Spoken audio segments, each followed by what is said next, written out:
तर नमस्कार मित्रांनो, स्वागत आहे तुमचं संजीवनी खरात ब्लॉग चॅनलमध्ये.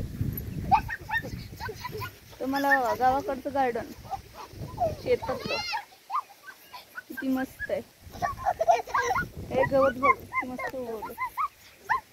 हे मस्त गवत आहे, पण काढायला खरंच खूप त्रास होणार आहे शेतकऱ्यांना.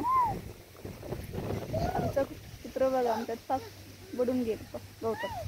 अय चोर लपलाय काय गवतात? चोर पवालाय काय? पाणी काय? पाणी काय शिपावाली ती तर गवत उठले मित्रांनो. याला कंजाळ म्हणते ते आमच्या इकडं, आणि खरंच कापायला लागते. इकडं कापले बघा, आणि गुरु पण खात नाहीत. याचा वास येतो या गवतात, त्यामुळे गुरु खात नाहीत. कापून तर टाकायला लागते. नसेल तर पैकी याला तणनाशक फवारायचं आहे.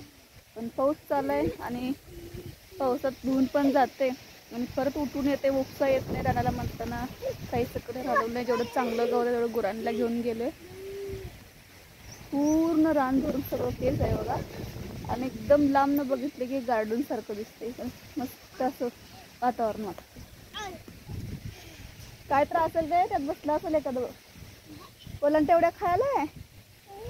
हैशा हैशा भाऊ, मजा वाटायला काय? खाली चिखल आहे तर नाही नाही. तर चला, गवत आवडलं का विचारा. आवडलं का? तुम्हाला आवडलं, तुम्ही रोजच बघताय आपले व्हिडिओ बघतात, त्यांना विचारा आवडलं का गवत. आवडलं तर तुमच्याकडे हे गवताला काय म्हणतात कमेंट करून सांगा. बघा हे असे गवत आहे, याला कंजाळ म्हणतात आमच्या इकडं. तर तुमच्याकडे पण पाऊस पडून पाणी रानाला लागलं की असं गवत उठते का, नक्की कमेंट करून सांगा. आणि व्हिडिओ आवडला असेल तर लाईक